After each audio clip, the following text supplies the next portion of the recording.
Well, this was unexpected. A couple days ago, what I initially suspected to be a simple January reconsolidation by Lucasfilms, where they introduced a gaming department officially separate from the rest of the company, was actually a statement of intent by the company to start ramping up development and publishing of many new Star Wars games, as well as other games of Lucasfilm's IP. What the actual announcement contained was their intention to spread the rights to make and publish games around the industry, allowing the many different studios to take a shot at developing their own Lucasfilm properties-based games. The fact that Bethesda and Ubisoft are the first two publishers that will work on games based on Lucasfilm's IPs, with Ubisoft creating an open-world Star Wars game with Massive Entertainment developing, and Bethesda making Indiana Jones games via the Machineworks devs. And that EA will continue to bring out Star Wars games, with them stating they are very happy with Squadrons, Fallen Order and Battlefront, and they are looking forward to helping them produce even more games. Previously, Lucasfilm had only dealt with Star Wars when it came to games, and EA had an exclusive license to produce HD Star Wars games until 2023. But now, it seems that the deal has seemingly faded overnight, and EA, along with other approved publishers, will be bringing new Star Wars games to light.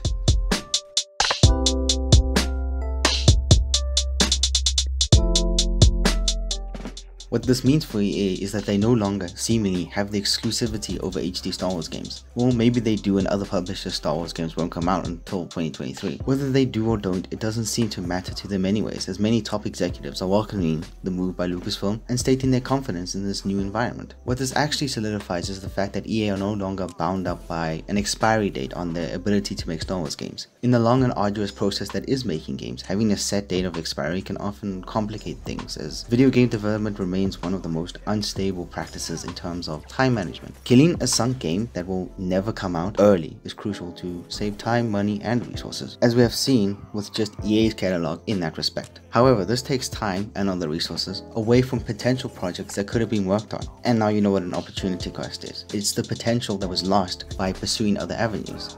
I can't believe I'm actually using my degree in a video, but here we are.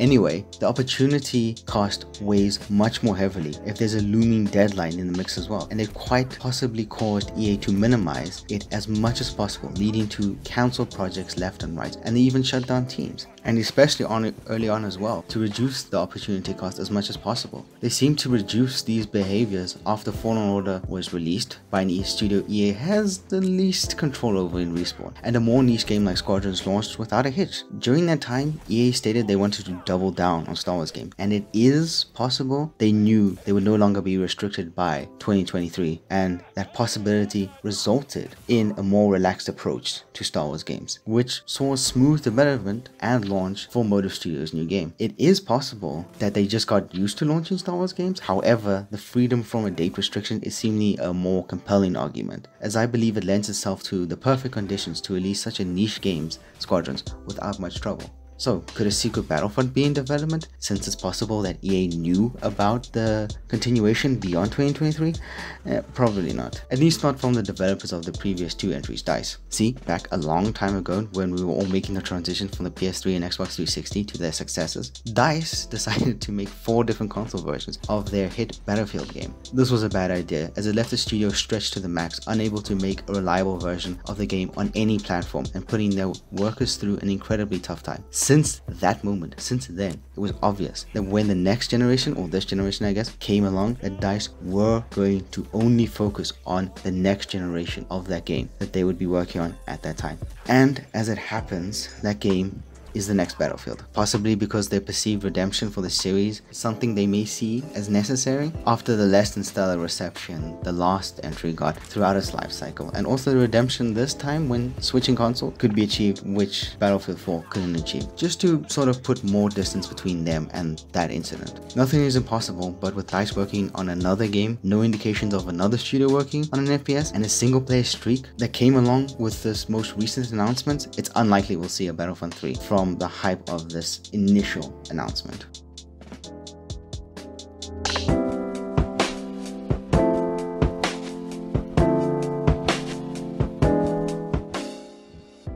Ubisoft were the biggest winners on the announcement day, slightly edging out everyone crying out enjoy over EA losing exclusivity. Their stock prices shot up as they secured a pretty solid stream of revenue with this deal with Lucasfilm. The reason I mention this is because recently high-level members of Ubisoft resigned with the benefit of retaining their stock options. They were accused of multiple accounts of sexual abuse, allegedly all while CEO Yves Guillemot knew about the inappropriate actions of his inner circles of Ubisoft's top executives. Needless to say, but this seems like a big case of bad men being able to get away with their heinous actions or retaining instruments that will keep them rich long after their unceremonious exits. Trust the guy with a degree in understanding these instruments. For what they are worth, they will be easily turned into fortunes for alleged sexual predators, and that is just very disappointing.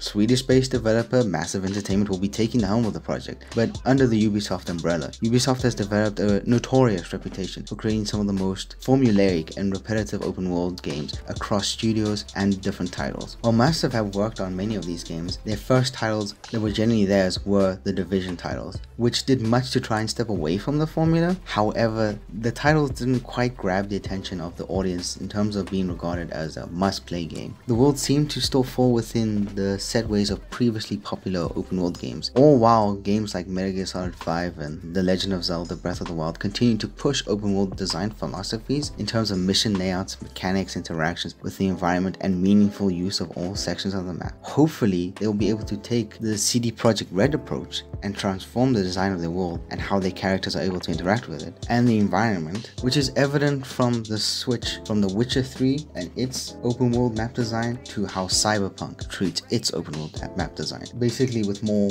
freedom and philosophies that again follow the previously mentioned Metal Gear Solid and Legend of Zelda games. Basically, let's hope for more Fallout New Vegas rather than Assassin's Creed. One maybe troubling aspect of having Ubisoft as PR for this game is the lack of commitment to stand behind what their games quite obviously represent. The PR team has already gotten flack many times over for their outrageous attempts to market their games, what with their famous downgrades, the use of iconic to describe new IPs, and their attempts at cheeky ads encouraging more spending on their games. When it came to their Division 2 statements, they really sparked the flames. These statements about a game set in a collapsed Washington DC because of political action, where your actions in game are to achieve restorations of political ends, that type of game, their statements around that type of game were extensively along the lines of this game is not making a political statement. This is obviously ridiculous, and the press most certainly picked up on it, marking the absurdity of the whole situation. However, this does raise the consideration of how lackluster the marketing teams at Ubisoft seem to be. Hopefully Lucasfilm can help in that department, but if Ubisoft suggests a franchise which has stormtroopers, a name from the Nazi regime, the Confederacy of Independent Systems, and a child kidnapping military force is not political, well, we'll probably have a field day with that, won't we? It is an exciting time for Star Wars games with this announcement. Many have waited for this day since the release of the first Battlefront game, and it's finally here. I'll be honest, it is nice that any potential studio has the potential to bring their passions into the Star Wars universe. Much more ideas, genres, and gameplay mechanics are now possible now that the limits have been removed and open to potential limitless possibilities. Of course, Lucasfilm will have the keys to the proverbial castle in this case, and we'll have to see how they go on and how open they are to the many different studios available. However, with their push to associate this rebranding with the classic times of LucasArts, it seems they might be heading in a similar direction, allowing for multiple experimental games in different genres. Just like old times, as they say.